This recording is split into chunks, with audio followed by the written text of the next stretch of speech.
เบิ่งความสดของหอยหอยหลินน้ำเอาน้ำทะเลมาแซ่เห็นบ่น้อยเห็นบ่น้อยพุ่นอ่ะเริ่มไตก็มีผัดแซ่น้ำทะเลพุ่นสิเป็นจังซั่นโอ้ยมืดเดี๋ยวหาไฟมาส่องให้เบิ่งกันจ้าสดไม่สดดูเลยหุ่นแลบลิ้นไตหุ่นแลบลิ้นออกมาก็มี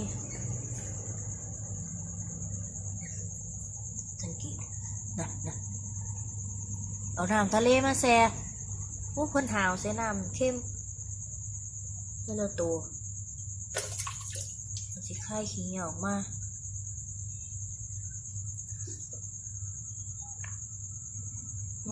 ตัวนั้นครับขนาดเลยตัวนั้นหุ่นหอยวงเดือนขาวๆน้อยๆตัวน้อยๆแต่เนื้อหลายพุ่นน่ะลิ้นยาวแต่บ่น้อยเด้นั่นตีลังกาไป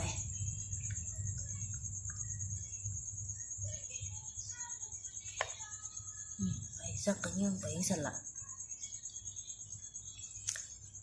ได้น้ำเข้มเริ่มดินแล้วแต่ใส่น้ำเข้มจะได้ไข่ไส้ออก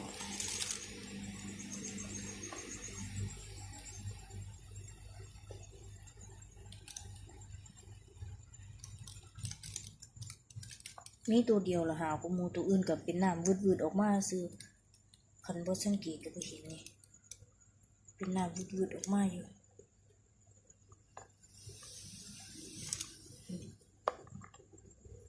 น้ำพ่นออกมา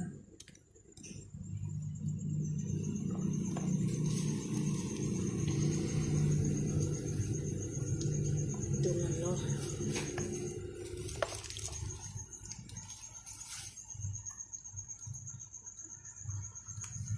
ตัวนี้ก็เริ่มไตแล้วหอยงามกันเ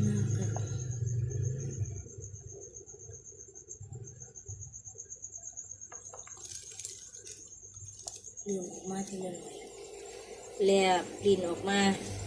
สดคักอีหลีสดแซ่บหวานนัวพุ่นกำลังสิไตกะละมังไตขึ้นกะละมังตรงหาเนาปิดไว้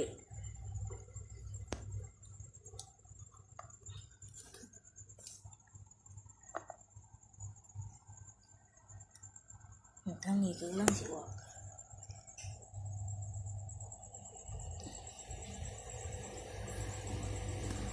ล้างโตก็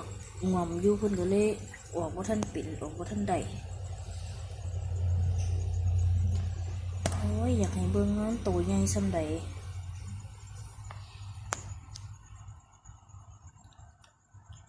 อยากให้เบิ้งว่าโตใหญ่ซ้ำใดโตใหญ่อยู่เด้คุณอ่ะบ่น้อยนี่นี่คุณจับขึ้นมาคุณน้ำปีดคุณเด้แต่ใหญ่อยู่นี่ใหญ่นี่เบิ้งนี่แลบดินอยู่นี่สดพูนสดบ่สดพูนแลบดินออกมาพูนอ่ะเนื้อพูนเบิ่งแมงบอกผู้เดียวเบิ่งหอยแล้วเบิ่งผู้เดียวก็บอกผู้เดียวตัวเบิ่งในพูนอ่ะจะอยากตัดหอยดิบัวมันคือว่าอาจจะหอยใหญ่มันตายแล้วดูคือกันนี่หอยหน่วยหน่อยที่ที่พูนอ่ะยุบเขาเหลือทอยเขาจะขอ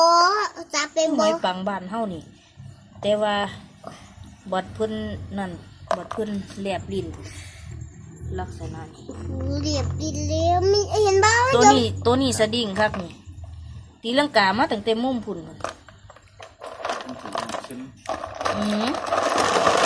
คนไหนไข่ให้เพิ่งไข่นั่นไข่คือไส้ที่นั่นออก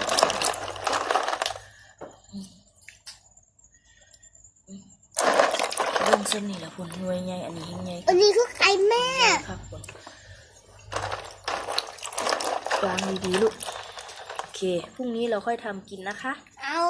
บ่เอาให้คิดตอนมืด ตอนมืดไม่ได้แล้วค่ะดึกแล้วค่ะจะนอนแล้วค่ะ